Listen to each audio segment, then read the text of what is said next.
Hello everyone, देखिए अब vector start करेंगे हम। देखो, वेक्टर स्टार्ट करने से पहले आपको थोड़ा सा पिछला पता होना चाहिए, जो कि यूनिट एंड डायमेंशन में हमने पढ़ा था। फिजिकल क्वांटिटीज़ के बारे में आप सभी को पता है। क्या होती हैं फिजिकल क्वांटिटीज़, बताओ जरा जल्दी से।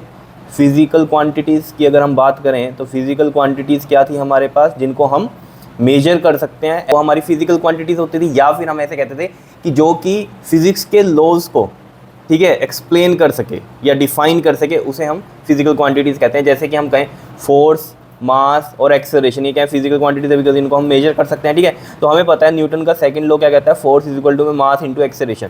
तो ये फिजिकल क्वांटिटीज मिलके क्या कर रही हैं, फिजिक्स के लॉ को डिफाइन कर रही है। ठीक है, तो ये फिजिकल क्वांटिटीज आपको पता है। ठीक है, क्लासिफिकेशंस के बारे में अगर हम बात करें तो बेस्ड ऑन देयर डिपेंडेंसी, अगर हम डिपेंडेंसी की बात करते हैं तो दो टाइप की होती थी हमारे पास। एक तो होती थी फंडामेंटल, ठीक है, ये थोड़ा सा रिवाइज करा रहा हूँ मैं, फंडामेंटल फिजिकल क्वांटिटीज होती थी, और एक क्या होती थी आपके पास, ड्राइव्ड फिजिकल क्वांटिटीज होती थी, याद है। ठीक है, अब यहाँ पर based on their directional property भी हमारे पास दो टाइप की थी फिजिकल क्वांटिटीज। कौन कौन सी थी वो, स्केलर और वेक्टर। तो वो हम यहाँ पर बात डिस्कस करेंगे। ठीक है, ये वैसे मैं आपको बता चुका हूँ, लेकिन फिर भी वेक्टर शुरू करने से पहले थोड़ा सा आपको ये पता होना चाहिए। तो स्केलर क्या होती है, जिनमें मैग्नीट्यूड होता है सिर्फ, ठीक है, तो उन क्वांटिटीज़ को हम क्या कहते हैं, स्केलर क्वांटिटी।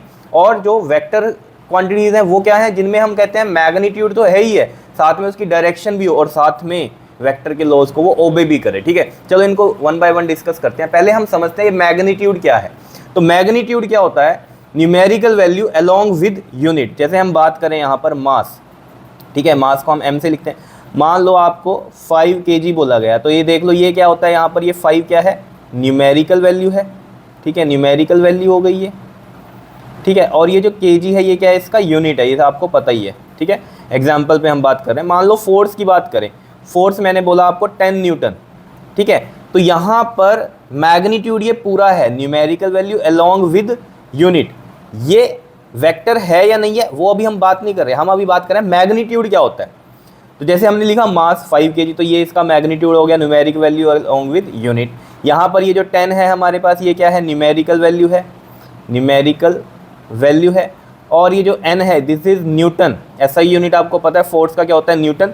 तो ये क्या है हमारे पास, यूनिट हो गया। तो न्यूमेरिकल वैल्यू और यूनिट, ये क्या मिलके बताता है आपको, मैग्नीट्यूड।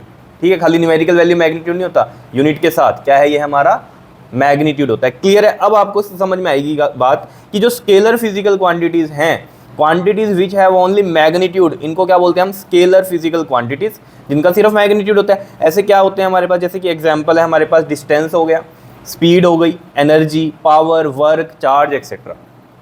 डिस्टेंस में जैसे हमने कहा कि 5 मीटर गए, ठीक है, तो ये पूरा क्या हो गया हमारे पास, मैग्नीट्यूड हो गया। स्पीड में हमने कहा 5 मीटर पर सेकंड, तो 5 मीटर पर सेकंड क्या हो गया, मैग्नीट्यूड हो गया, यानी कि ये इसकी न्यूमेरिकल वैल्यू और ये इसका यूनिट, तो ये क्या हो गया, मैग्नीट्यूड हो गया। ऐसे ही एनर्जी है, पावर है, वर्क है, चार्ज है, ये आगे हम डिस्कस करते रहेंगे कि ये चीज़ें होती क्या हैं, लेकिन अभी के लिए ये समझो कि स्केलर क्या है। ठीक है, जिनका सिर्फ मैग्नीट्यूड हो, डायरेक्शन नहीं इसमें हम बता सकते। ठीक है, वेक्टर फिजिकल क्वांटिटीज क्या है, quantities which have only magnitude, which have magnitude only नहीं बोलेंगे हम, which have magnitude along with, यहाँ लिख रखा है मैंने एरो डाल के, स्पेसिफिक डायरेक्शन हो उसकी, और साथ में ओबे भी करे वेक्टर लॉज को, are known as vector physical quantities.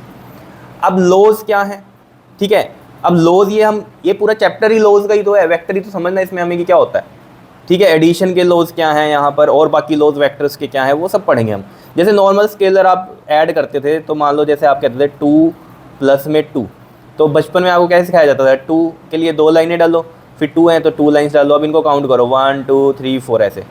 तो सही बात है, वहाँ कोई रूल्स नहीं लिखवाए जाते थे आपको, ठीक है, क्योंकि वो प्रैक्टिस से आपको ये चीज़ें समझ में आ गई कि क्या होती हैं।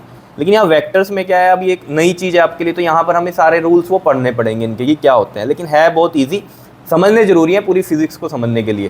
तो फिजिक्स में बहुत यूज़ होने वाला है इन सब चीज़ों का, इस वजह से ये आपको चैप्टर बताया जाता है इसमें। ठीक है, तो ये क्या है हमारे पास, वेक्टर क्वांटिटीज़ या सिंपल वेक्टर बोल सकते हैं हम। मैग्नीट्यूड होगा, स्पेसिफिक डायरेक्शन होगी, और वेक्टर के जो लॉज हैं उनको ओबे करें। मतलब 3 चीज़ें होनी चाहिए वेक्टर के लिए, समझ लो, सिर्फ ये नहीं बोल सकते हम कि मैग्नीट्यूड और डायरेक्शन हो, 3 चीज़ें पता होनी चाहिए। ठीक है, कईयों को अब तक ये पता था कि सिर्फ 2 ही चीज़ें, डायरेक्शन और साथ में क्या हो, मैग्नीट्यूड, 2 चीज़ें नहीं, 3, वेक्टर के लॉज को भी ओबे करना चाहिए। अभी समझ में आ जाएगा कि क्यों हम ये कह रहे हैं। ठीक है, चलो सिंपल सी बात अभी ये समझते हैं कि इसका एग्जांपल क्या है, जैसे कि डिस्प्लेसमेंट हो गया, फोर्स हो गई, मोमेंटम हो गया, टॉर्क हो गई। ठीक है, डिस्प्लेसमेंट की जैसे हमें बोल दिया जाए तो 5 मीटर इन नॉर्थ, तो देखो यहाँ पर क्या हो गया, हमारे पास 5 मीटर तो हो गया मैग्नीट्यूड, और डायरेक्शन हो गई ये नॉर्थ, और ये साथ में वेक्टर के लॉज को ओबे भी करती हैं जो चीज़ें यहाँ पर लिखी हुई हैं हमने, ठीक है। जैसे वेलोसिटी भी ले लो, इसमें एक हम लिख लें यहाँ, वेलोसिटी भी लिख दो चलो, ठीक है। वेलोसिटी को मैंने बोला 5 मीटर पर सेकंड इन नॉर्थ, तो ये भी क्या है हमारे पास, मैग्नीट्यूड भी है और इसकी डायरेक्शन भी, और साथ में ये वेक्टर के लॉज को भी ओबे करती है, ठीक है।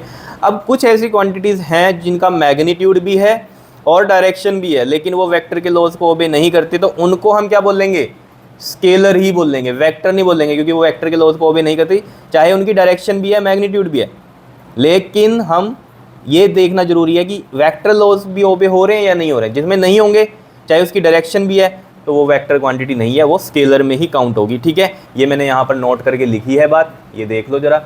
सम physical quantities require direction as well as magnitude but do not obey vector law of addition are also known as the scalar quantities. जैसे कि एग्जाम्पल हो गया electric current, pressure, surface tension etcetera. Electric current का आप सभी को पता है, देखो आपको पता है ना, आपने ये भी पढ़ा है क्लास 10th में कि वो स्केलर होता है, और जबकि आप डायरेक्शन भी बताते हो कि भैया पॉजिटिव टू नेगेटिव होती है करंट की डायरेक्शन। जैसे मान लो ये मैंने कहा कि ए पॉइंट है, ये बी पॉइंट है, मैंने बोल दिया 2 एम्पियर का करंट है, लेकिन कहाँ जा रहा है वो, ए से बी जा रहा है या बी से ए जा रहा है, तो डायरेक्शन तो होती है ना इसकी, लेकिन ये वेक्टर के लॉज को ओबे नहीं करता। क्यों नहीं करता, थोड़ा सा समझो जरा। जैसे मान लो ये एक वेक्टर है, ठीक है, और ये एक वेक्टर क्वांटिटी है, ये 5 है, ये 2 है, ठीक है। तो इनका रिजल्टेंट जो बनता है ना वेक्टर में, 5 में से 2 माइनस करेंगे तो ये 3 बनेगा। सेम होते ही ये 5 और 5 तो ये ऐड हो जाते हैं, 10 बन जाते हैं। समझ रहे हो, ये चीज़ें अभी आगे आएंगी, ठीक है। इस तरीके से ये वेक्टर एडिशन होती है। लेकिन यहाँ पर क्या होता है, मान लो ये करंट आया इधर से 10 एम्पियर का, ठीक है, और मान लो ये करंट इधर से आया 2 एम्पियर का, ठीक है, तो ये इधर चला जाएगा कितना, 12 एम्पियर का ऐड हो जाएंगे। ये नॉर्मल एडिशन होती है इसके अंदर। तो जैसे मान लो, इसको सिंपल ऐसे समझो, जैसे मान लो ये एक, मान लो पाइप है पानी का, इधर से एक पाइप यहाँ से पानी का है, ठीक है, और एक इसमें ऐसे लगा हुआ है, इस तरीके से, ऐसे मान लो इस तरीके से जुड़ा हुआ है पाइप है, या एक तरह से कह लो पानी जाने का रास्ता है, ऐसे समझ लो इस तरीके से, पानी जाने का एक ये रास्ता है, एक ये रास्ता है। तो पानी इधर से आया, इधर से आया, अब ये इधर से पानी इस तरीके से जाएगा ना, ये ऐड होके तो जाएगा इधर, समझ रहे हो। तो वही चीज़ है यहाँ पर, ये स्केलर होती है नॉर्मल चीज़, ठीक है। नॉर्मल एडिशन हो रही है, स्केलर हो रही है, वेक्टर एडिशन नहीं हो रही है, ठीक है। लेकिन ये क्वांटिटीज़ हैं ऐसी जिनमें डायरेक्शन चाहिए होती है, ठीक है, लेकिन ये स्केलर में काउंट होती है। इनको हम टेंसर भी बोलते हैं।